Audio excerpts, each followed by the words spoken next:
Hello students, स्वागत है आप सभी का मेरे YouTube channel knowledge network academy पर। जैसा कि आप जानते हैं बीएससी इवन सेमेस्टर में ऑब्जेक्टिव टाइप क्वेश्चन जो आपका एग्ज़ाम पैटर्न है उसमें ऑब्जेक्टिव टाइप क्वेश्चन रहेंगे।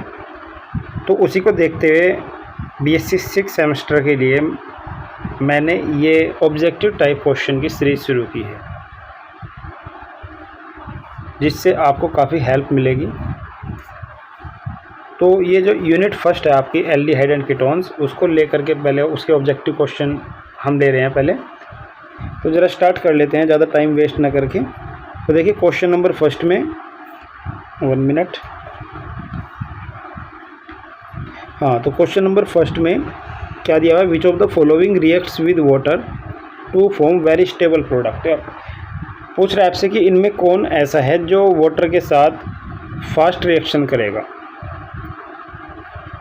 अब आप जानते हैं कि वाटर के साथ रिएक्ट करके हाइड्रेट फॉर्म करेगा।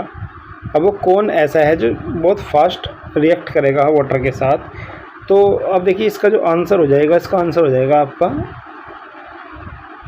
कि ये कंपाउंड जो है ये क्लोरल होता है। ठीक है, क्लोरल कहते हैं CCl3CHO। आपने आयोडोफॉर्म रिएक्शन में पढ़ा होगा। आयोडोफॉर्म रिएक्शन में आयोडोफॉर्म भी या क्लोरोफॉर्म या ब्रोमोफॉर्म भी इसी से बनाया जाता है। जैसे आपने क्लोरल लिया था, आप इसे क्लोरोफॉर्म बनाते हैं, तो क्लोरोफॉर्म बनाने में भी हेल्पफुल है। अब ये वाटर के साथ फास्ट रिएक्शन कैसे करता है इसे भी समझ लेते हैं। देखिए होता क्या है कि इसके साथ 3 क्लोरीन जो जुड़े होते हैं और इस तरह से है ना, तो 3 क्लोरीन क्या होंगे, -I इफेक्ट से इलेक्ट्रॉन डेंसिटी कार्बन पर बहुत कम कर देते हैं, जिससे जो हाइड्रोक्सिल आयन है वो ज़्यादा अट्रैक्ट होते हैं इसकी तरफ। और दूसरी साइड जो कार्बोनिल ग्रुप है उसकी रिएक्टिविटी भी, उसकी भी -I इफेक्ट बहुत ज़्यादा है, वो भी इलेक्ट्रॉन विड्रॉइंग पावर रखता है। तो कार्बन पर इलेक्ट्रॉन डेंसिटी बहुत ज़्यादा कम हो जाती है, जिसकी वजह से हाइड्रोक्सिल ग्रुप या वाटर जो है वो जल्दी अट्रैक्ट होगा टुवार्ड्स कार्बन एटम। तो इसलिए ये आपका क्लोरल हाइड्रेट बहुत ईजिली फॉर्म कर लेता है। तो इसका आंसर हो जाएगा option number C. Question number second, ये the compound that give a positive iodoform test. देखिए बहुत इजी क्वेश्चन है। अब मैं आपको कुछ बता देता हूँ आयोडोफॉर्म टेस्ट होता क्या है और कौन कौन देते हैं इसे। ठीक है ना, आयोडोफॉर्म एक कॉमनली हेलोफॉर्म रिएक्शन के लिए यूज किया जाने वाली टर्म है। हेलोफॉर्म भी कह सकते हो आप। अब हेलोफॉर्म में क्लोरोफॉर्म, ब्रोमोफॉर्म, आयोडोफॉर्म ये सभी आ जाते हैं। स्पेशली अगर हम आयोडोफॉर्म कह रहे हैं तब भी तीनों ही आते हैं, क्योंकि आयोडोफॉर्म इसलिए कहते हैं कि जो क्लोरोफॉर्म और ब्रोमोफॉर्म है वो लिक्विड फॉर्म में होते हैं, जबकि आयोडोफॉर्म येलो कलर का सॉलिड होता है। तो एक यूनिक प्रॉपर्टी की वजह से, ठीक है ना, इस टेस्ट को एक कॉमन नाम आयोडोफॉर्म भी दे दिया जाता है। अब देखिए आयोडोफॉर्म टेस्ट कौन देंगे, कि पहचान क्या होगी। तो आपको ऐसे याद रखना है कि अगर आपके एल्डिहाइड या कीटोन है तो उनके पास इस तरह से, अगर COCH3 ग्रुप है उनके पास, एसिटाइल ग्रुप बोल लेंगे इसे। अगर ये ग्रुप है, इसका भी रीज़न है कि ये क्यों, इसके होने से क्या होगा। ठीक है ना, फिलहाल डायरेक्टली समझने के लिए बता रहा आपसे कि COCH3 अगर है तब वो क्लोरोफॉर्म या आयोडोफॉर्म टेस्ट देगा। और अगर अल्कोहल लिया हुआ है तो अल्कोहल के पास CHOHCH3 ये होना चाहिए, इतना पार्ट। ठीक है ना, इतना पार्ट अगर अल्कोहल के पास है तो वो भी आपका हेलोफॉर्म या आयोडोफॉर्म टेस्ट देगा। तो आपको 2 ही तरह के कंपाउंड दिखाई देंगे वहाँ पे, अल्कोहल या फिर एल्डिहाइड और कीटोन। तो एल्डिहाइड और कीटोन में आपको क्या याद रखना है, बता दिया मैंने आपसे, COCH3, और अल्कोहल में आपको CHOHCH3, यानी कि जो हाइड्रोक्सिल ग्रुप है इस तरह से ना, उसका अल्फा और बीटा, ये बीटा कार्बन CH3 होगा, उसका याद रख सकते हो आप ऐसे। तो देखिए अब यहाँ से फर्स्ट दिया हुआ है इसने 1 पेंटेनॉल। अब पेंटेनॉल आपको पता है कैसे लिखते हैं भाई, 5 कार्बन होंगे, CH3 CH2 CH2 CH2 फिर CH2OH, क्योंकि 1 पे जुड़ा हुआ है OH। तो आपको ये पार्ट ढूंढना है क्या, ये इतना, ये CHOH CH3 वाला पार्ट यहाँ पर आपको दिख रहा कहीं। देखिए OH के साथ जो बीटा कार्बन है, देखो ये अल्फा और ये बीटा, तो बीटा क्या CH3 है, तो नहीं है, तो ये नहीं होगा। ठीक है ना। अब आइए 2 पेंटेनॉन पर। देखिए 2 पेंटेनॉन को कैसे लिख लेंगे हम। तो पेंटेनॉन का मतलब हो गया कीटोन, ऑन आ गया तो कीटोन, और सेकंड पोजीशन पे है तो मैं सेकंड पे कीटोन ग्रुप ले लूँगा और उसके बाद 5 कार्बन यहाँ से पूरे कर दूँगा, ठीक है ना। 1 2 3 और ये 4 और ये 5 इस तरह से पूरे हो गए, ठीक है। तो ये आपका 2 पेंटेनॉन हो गया। अब इसमें देखो यहाँ पर आपको COCH3 का दिख रहा है, देखो COCH3 कीटोन में दिख रहा है, तो इसका मतलब ये आइडोफॉर्म टेस्ट देगा आपको, पॉजिटिव आइडोफॉर्म टेस्ट देगा। इसके बाद देख लेते हैं हम नेक्स्ट, तो आंसर आपका हो गया बी। नेक्स्ट देख लेते हैं 3 पेंटेनॉन, नेक्स्ट भी देख लेते हैं, पता लगेगा आपको। तो 3 पेंटेनॉन है कि यानी कि 3rd कार्बन को आपको कीटोनिक ग्रुप बनाना, और पेंटेनॉन का मीन्स हो गया आपको 5 कार्बन लेने हैं इस तरह से, ठीक है ना। देखो मैंने 5 कार्बन लिए हैं ऐसे। तो आपको क्या इसमें कार्बोनिल ग्रुप के साथ CH3 दिख रहा कहीं? देखो इधर भी इसके पास CH2 है और इधर भी इसके पास CH2 है, तो इधर कार्बोनिल के पास CH3 नहीं है, तो इसका मतलब ये भी इसका आंसर नहीं होगा। फिर देख लेते हैं पेंटेनल, इसे मैं ज़रा रफ कर देता हूँ। तो पेंटेनल में भी आप देख सकते हो,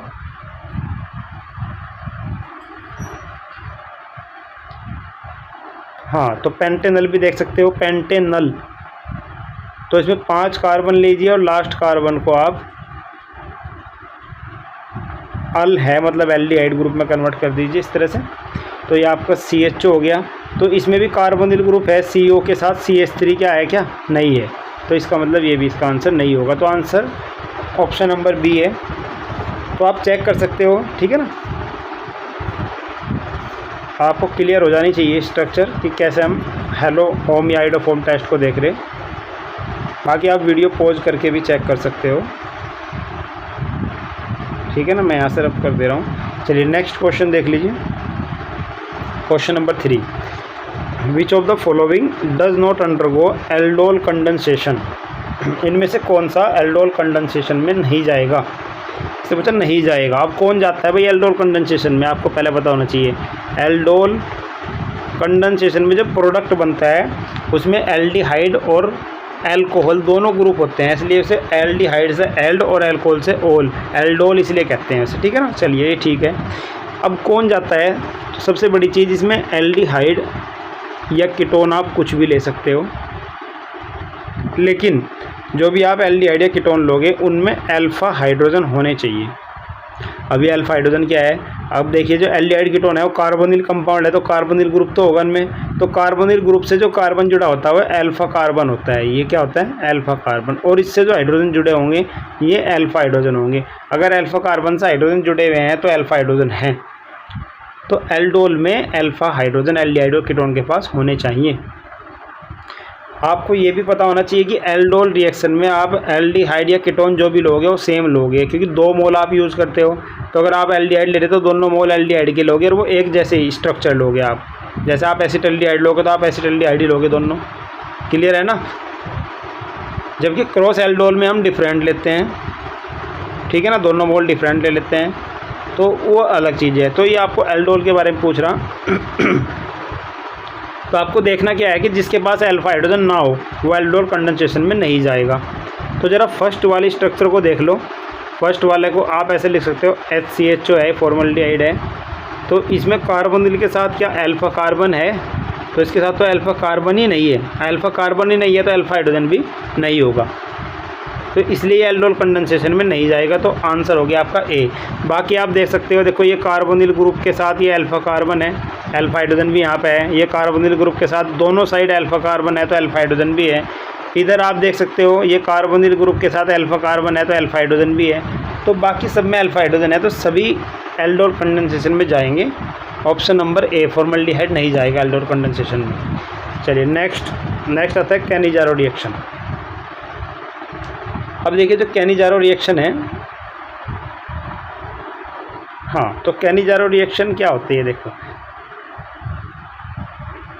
ये नेमिंग रिएक्शन होती है, एल्डोल कंडेंसेशन या कैनिजारो रिएक्शन, और इनकी कंडीशंस आपको पता होनी चाहिए। अगर आप इनकी कंडीशन जानते हो तो आप इजीली इन्हें कर सकते हो। तो कैनिजारो रिएक्शन में होता क्या है? देखो कैनिजारो रिएक्शन में भी आप एल्डिहाइड जो लेते हो, इसमें एल्डिहाइड लेते हो, लेकिन आपको याद रखना है एल्डिहाइड के भी 2 मोल लेते हो आप इसमें, और वही सेम लोगे आप तो कैनिजारो, और आप डिफरेंट मोल लोगे एल्डिहाइड के तो वो क्रॉस कैनिजारो हो जाती है। अब आपको याद रखना इसमें नो अल्फा हाइड्रोजन, कोई अल्फा हाइड्रोजन नहीं होना चाहिए। जो आप एल्डिहाइड ले रहे उनमें अल्फा हाइड्रोजन नहीं होना चाहिए, आपको याद रखना। तो आपको अब ऐसा देखना जिसके पास अल्फा हाइड्रोजन ना हो वो आपका कैनिजारो रिएक्शन देगा, और जिसके पास अल्फा हाइड्रोजन होगा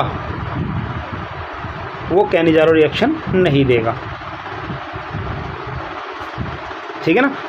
तो जिसके पास अल्फा हाइड्रोजन होगा वो कैनिजारो रिएक्शन नहीं देगा, क्योंकि हमने पढ़ लिया एल्डिहाइड के पास अल्फा हाइड्रोजन नहीं होगा तब वो कैनिजारो देगा। तो भाई जिसके पास होगा तो वो नहीं देगा फिर कैनिजारो। तो इसका आपने पूछा कि वो कौन नहीं देगा, तो आप अब ये देख लो जिसके पास अल्फा हाइड्रोजन है वो नहीं देगा, सिंपल चीज़ हो गया। तो जैसे इसमें देखो एसिटल्डिहाइड दिया हुआ है, तो एसिटल्डिहाइड आपको पता क्या होता है, CH3 CHO को एसिटल्डिहाइड कहते हैं। तो इसमें कार्बोनिल ग्रुप से अल्फा कार्बन और अल्फा हाइड्रोजन दोनों ही आपको दिख रहे, तो इसका मतलब इसका आंसर बी हो गया, जो कि नहीं देगा कैनिजारो रिएक्शन, क्योंकि इसके पास अल्फा हाइड्रोजन है। बाकी आप देख सकते हो ये लिखा हुआ है ट्राई मिथाइल एसिटल्डिहाइड। अब ट्राई मिथाइल का मतलब क्या है, 3 CH3 जुड़े हुए हैं, 3 मिथाइल ग्रुप जुड़े हुए हैं, एसिटल्डिहाइड है तो यानी कि CHO ग्रुप भी है यहाँ पे। अब ये कार्बोनिल ग्रुप से ये अल्फा कार्बन है, लेकिन इसके साथ कोई अल्फा हाइड्रोजन नहीं जुड़ा हुआ है, क्योंकि इससे बीटा कार्बन जुड़े हैं, तो बीटा हाइड्रोजन है वहाँ पे, अल्फा नहीं है। तो अब ये तो देगा जिसका, जब इसके पास अल्फा हाइड्रोजन नहीं है तो कैनिजारो रिएक्शन देगा। बी वाले के पास है तो नहीं देगा। बेंजल्डिहाइड में बेंजीन होती है, देखो बेंजीन से एल्डिहाइड ग्रुप जुड़ता है तब इसे बेंजल्डिहाइड कहते हैं। ठीक है ना। तो इसमें यहाँ पे जो कार्बन है, देखो ये कार्बन जो है, ये वाला कार्बन अल्फा है, लेकिन इसके 4 वैलेंसी पहले से ही पूरी हो रही। तो मैं आपको दिखा भी देता हूँ, देखो इसका एक बॉन्ड ये है, यहाँ पे सेकंड बॉन्ड हो गया, ये नेक्स्ट बॉन्ड थर्ड बॉन्ड हो गया, और ये फोर्थ बॉन्ड हो गया। 4 बॉन्ड इसके पहले से ही पूरे हैं, तो कोई हाइड्रोजन नहीं है, अल्फा हाइड्रोजन नहीं है, तो ये कैनिजारो रिएक्शन देगा। फॉर्मल्डिहाइड आपने अभी पढ़ा ऊपर, देखो ये वाला जो केस था, तो इसके पास भी अल्फा हाइड्रोजन नहीं होता, तो ये भी आपका कैनिजारो रिएक्शन देता है। ठीक है। चलिए, तो हमारा option number B right answer है। चलिए नेक्स्ट देख लेते हैं। लेकिन नेक्स्ट पूछा हुआ है इन द रिएक्शन, ये रिएक्शन दी हुई है, ध्यान से देखिए ज़रा रिएक्शन को एक बार। हाँ, तो रिएक्शन को देखा आपने, तो इसमें ये देखो एक कोई कंपाउंड लिया हुआ है, कीटोन का कोई कंपाउंड है, इसे आप क्या कह सकते हो, साइक्लोहेक्सेनोन भी कह सकते हो, क्योंकि 6 कार्बन है, ओन ग्रुप है साइक्लोहेक्सेनोन, ये भी साइक्लोहेक्सेनोन, यानी कि दोनों ही कीटोन है। और इसने इन्हें बेस की प्रेजेंस में रिएक्ट कराया है ना, OH नेगेटिव, ये OH नेगेटिव होगा भाई, यहाँ पर इसने गलती से लिख दिया, उसके साथ हीट किया तो हमें X मिला। तो हमें ये पहचान होनी चाहिए, हमें ये पहचान होनी चाहिए कि रिएक्शन कौन सी है, कि जिसमें 2 कीटोन लिए हुए हैं और उन्हें आपने बेस की प्रेजेंस में रिएक्शन कराया, तो रिएक्शन कौन सी है। अब ज़रा देखिए यहाँ पर बहुत आपको पहचान ही करनी है बस इन चीज़ों की, है ना।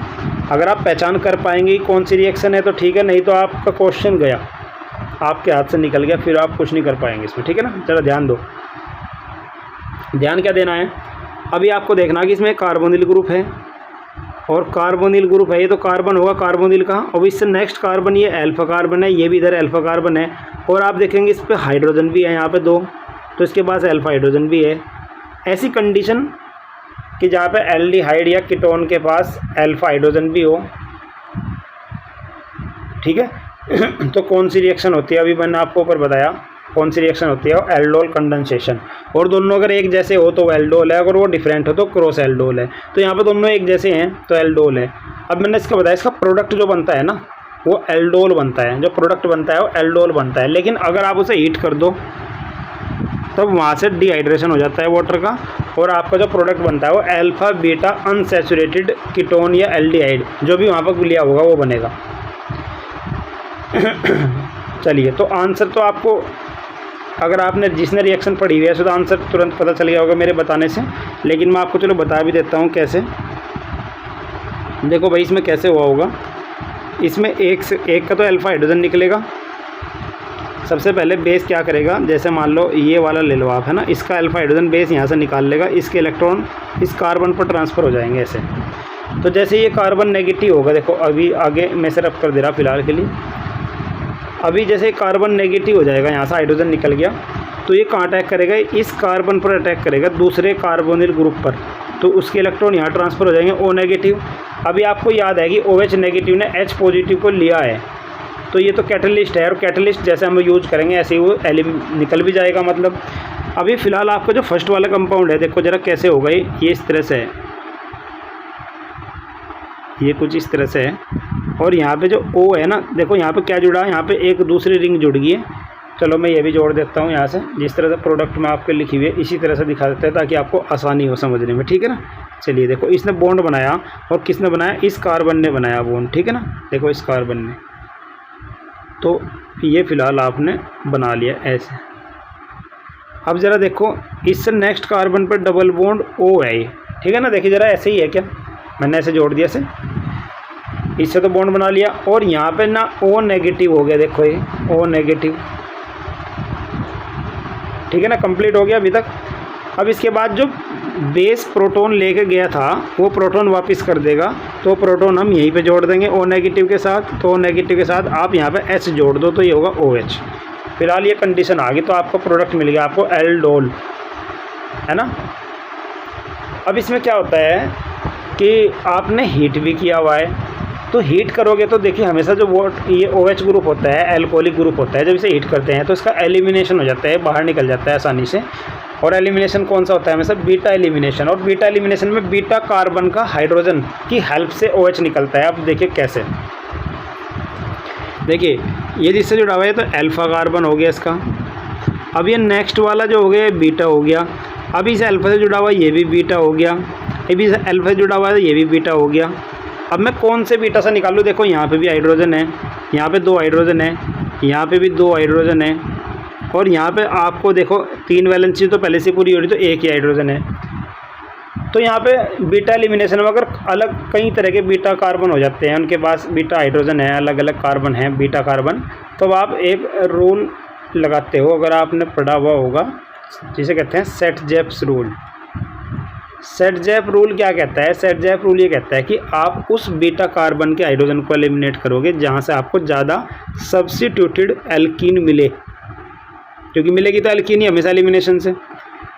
ये मैं सिंपल भाषा में कहूँ कि आपको उस बीटा कार्बन से निकालना जिसके पास कम हाइड्रोजन हो, क्योंकि इससे आपको ज़्यादा सब्स्टिट्यूटेड एल्कीन ही मिलेगी। तो अब हमें देखो, इसे नंबर दे दूँगा मैं, है ना, जैसे नंबर दे दूँ मैं, ये 1 बीटा कार्बन है, सेकंड और ये 3, तो थर्ड बीटा कार्बन पे आपके पास सबसे कम हाइड्रोजन है, तो इसलिए यहाँ से निकल जाएगा H2O ऐसे, यहाँ से निकल जाएगा।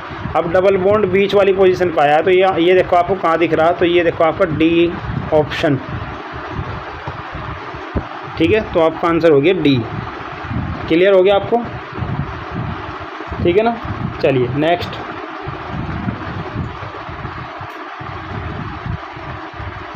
Question number 6। In the Cannizzaro reaction, the intermediate that will be best hydride donor ये कह रहा है इंटरमीडिएट जो कि बेस्ट हाइड्राइड डोनर होगा, H नेगेटिव डोनेट जो आसानी से कर देगा। आपको देखो पता होना चाहिए, आपको कैनिज़ारो रिएक्शन में क्या होता है, H नेगेटिव डोनेट होता है, वहाँ पे हाइड्राइड आयन शिफ्टिंग होती है वहाँ पे। तो अब हम थ्योरी में डिटेल में पढ़ते हैं उन चीज़ों को, अब हर चीज़ की डिटेल यहाँ नहीं दी जा सकती, लेकिन मैं आपको सिंपली समझा देता हूँ कि वहाँ पे क्या होता है कि 2 मॉलिक्यूल जो होते हैं, तो एक मॉलिक्यूल आपका पहले न्यूक्लियोफाइल में कन्वर्ट होता है, फिर वो दूसरे मॉलिक्यूल पर H नेगेटिव न्यूक्लियोफाइल को ट्रांसफ़र करता है, तो वहाँ से हाइड्राइड आयन शिफ्टिंग होती है, H नेगेटिव आयन शिफ्टिंग होती है। तो ये पूछ रहा है इनमें से कौन सा ऐसा है जो बहुत ईजिली H नेगेटिव आयन को रिलीज कर देगा। तो देखिए कौन सा आपको इसमें सबसे easily H negative ion release करने वाला कौन सा लग रहा भाई। अगर देखो जहाँ कार्बन है, ये बीच वाला कार्बन है, देखो ये O नेगेटिव है, ये अपने इलेक्ट्रॉन लगाएगा तो यहाँ से H नेगेटिव रिलीज करेगा। लेकिन आपको इसमें एक चीज़ देखनी है, आपको क्या देखना कि कार्बन के पास अगर इलेक्ट्रॉन डेंसिटी ज़्यादा होगी तभी तो वो H नेगेटिव को रिलीज कर पाएगा। तो आपको चेक करना कार्बन के पास यहाँ पे कहाँ कौन से 4 ऑप्शन दिए हुए हैं, किसमें कार्बन के पास इलेक्ट्रॉन डेंसिटी ज़्यादा है। तो अगर हम देखेंगे यहाँ पे देखो ये OH है, ये O नेगेटिव है, O नेगेटिव इलेक्ट्रॉन दे रहा, ठीक है ना, बाकी तो कोई इलेक्ट्रॉन डोनेट नहीं कर रहा। बेंजीन रिंग का -I इफेक्ट है, रेजोनेंस काम तो कर नहीं रहा बेंजीन का उस कार्बन के साथ, है ना, खुद का तो रेजोनेंस है बट उस कार्बन के साथ नहीं है।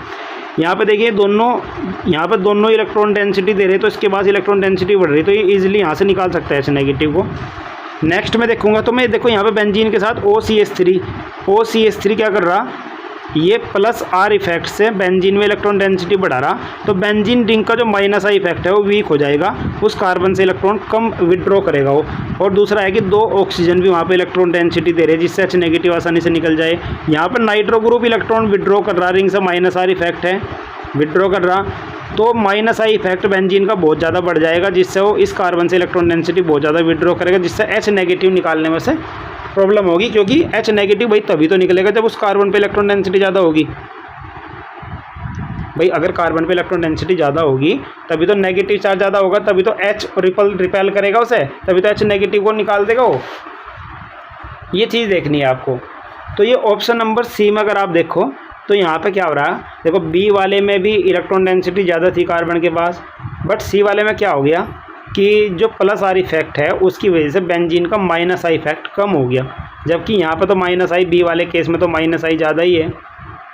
तो सी वाले ऑप्शन में माइनस I इफेक्ट कम हो गया, जिससे वो इलेक्ट्रॉन डेंसिटी नहीं कम कर रहा बेंजीन से, और ऑक्सीजन दोनों बढ़ा रहे इलेक्ट्रॉन डेंसिटी, जिससे H नेगेटिव आयन आसानी से निकल जाएगा। तो इस तरह का केस पहचानना पड़ेगा आपको वहाँ, अगर उसने इधर से घुमा के कोई क्वेश्चन ट्विस्ट करके आपको दे दिया तो आपको पहचानना पड़ेगा। तो answer option number C. Next question number 7 है, if 3 hexanone is reacted with sodium borohydride followed by hydrolysis with D2O, the product will be. अब देखिए आपसे इसमें पूछ रहा कि अगर आपने 3 हेक्सेनोन लिया, 3 हेक्सेनोन को आपने सोडियम बोरोहाइड्राइड से ट्रीट कराया, तो सोडियम बोरोहाइड्राइड क्या है, एक रिड्यूसिंग एजेंट है, ये रिडक्शन कर देगा किसका, ये रिडक्शन कर देगा किसका, 3 हेक्सेनोन का। और हेक्सेनोन मतलब कीटोन, और कीटोन के रिडक्शन से हमें क्या मिलता है, अल्कोहल। देखो आपको पता है ना, जैसे कार्बोनिल ग्रुप हो गया, कीटोनिक ग्रुप हो गया, रिडक्शन करोगे तो एडिशन ऑफ हाइड्रोजन हो जाएगा, यहाँ से बॉन्ड हट जाएगा और हाइड्रोजन जुड़ जाएगा, तो इस तरह से CHOH यानी कि अल्कोहल मिल जाएगा आपको। चलिए अल्कोहल मिल गया आपको। फिर इसने कहा उसके बाद आप उसका D2O से हाइड्रोलाइसिस कर दो। पहले तो आपने क्या किया, अल्कोहल में चेंज किया, और उसके बाद D2O से आपने इसका हाइड्रोलाइसिस किया, तो हाइड्रोलाइसिस करने में आपको प्रोडक्ट क्या मिलेगा, ये जानना चाह रहा है। अब जैसे यहाँ पे देखो ये HOH है, ठीक है ना, अगर मैं यहाँ से हाइड्रोलाइसिस करूँ तो एक साइड में क्या जोड़ूँ, D2 है ना, तो D पॉजिटिव और D नेगेटिव, जैसे H पॉजिटिव और OH नेगेटिव, ऐसे ही D पॉजिटिव और D नेगेटिव, यानी कि हो जाएगा आपका। तो एक साइड जैसे ये नेगेटिव पार्ट है, तो इस साइड आप D पॉजिटिव जोड़ दें, तो यहाँ पे क्या आ जाएगा, आपका OD नेगेटिव, तो यहाँ पे आपका OH की जगह OD आ जाएगा। तो ये कहाँ दिख रहा है, देखो OH की जगह OD आपको, तो ये दिख रहा है आपको ऑप्शन नंबर सी में, तो सी आपका राइट आंसर हो जाएगा। भाई बाकी केस कैसे मिलेंगे, आपने हाइड्रोलाइसिस किससे किया, D2O से, तो इसने तो हाइड्रोलाइसिस किया ही नहीं, देखो यहाँ पे तो OH पहले से था, वो तो यहाँ पे इसने OH रखा और D किसके साथ जोड़ा, ये जो H है इसका हाइड्रोलाइसिस कर दिया। इसका हाइड्रोलाइसिस हम नहीं कर सकते, CH बॉन्ड का हम हाइड्रोलाइसिस नहीं कर सकते, क्योंकि एक ऐसा बॉन्ड है, नॉन पोलर बॉन्ड है, और नॉन पोलर बॉन्ड का हाइड्रोलाइसिस नहीं होता, पोलर बॉन्ड का होता है। तो पोलर बॉन्ड है, कार्बन पॉजिटिव है और OH नेगेटिव है, इसका हाइड्रोलाइसिस हो सकता है इजीली, क्योंकि अपने लोन पेयर दे के D पॉजिटिव को एक्सेप्ट कर लेगा, तो वहाँ से DOH बाहर निकल जाएगा और OD जुड़ जाएगा इससे, तो ये पॉसिबल है। अब यहाँ पे इसने क्या किया लास्ट ऑप्शन में कि यहाँ पे भी D ले लिया और यहाँ पे OD, तो यहाँ पे OD तो ठीक लिया, लेकिन यहाँ पे D कैसे ले लिया, तो ये गलत हो गया। तो इसलिए आपका केवल option number C right answer है। और जो D होता है ड्यूटीरियम होता है, यानी कि 1H2 है ना, और जो हाइड्रोजन लिखते हैं वो होता है 1H1 प्रोटियम, तो 1H2 ड्यूटीरियम होता है, तो इसकी आइसोटोप होता है हाइड्रोजन का, ठीक है। चलिए नेक्स्ट क्वेश्चन देख लीजिए।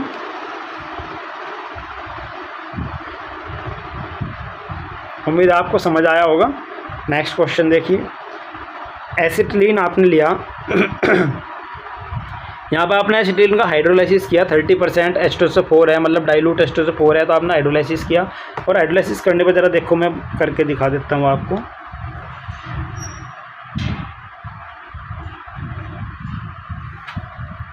हाँ, तो आपने हाइड्रोलाइसिस किया यहाँ पे CH triple bond CH plus normal ले लो आप, वाटर समझ लो बस, H पॉजिटिव और H नेगेटिव आपको मिलेगी, क्योंकि आपने एसिड में वाटर लिया हुआ है तो H positive H negative ion तो होंगे।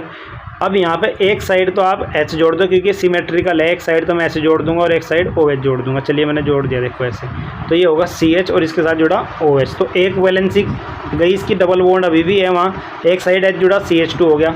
अब देखिए ये जो बनाना, ये जो बना इतना पार्ट, ये इनोल फॉर्म होती है, क्योंकि इस कार्बन में डबल बॉन्ड यानी कि इन हो गया, एल्कीन, और ये ओल हो गया, तो इन और ओल, इनोल, तो इनोल फॉर्म जो होती है वो अनस्टेबल फॉर्म होती है।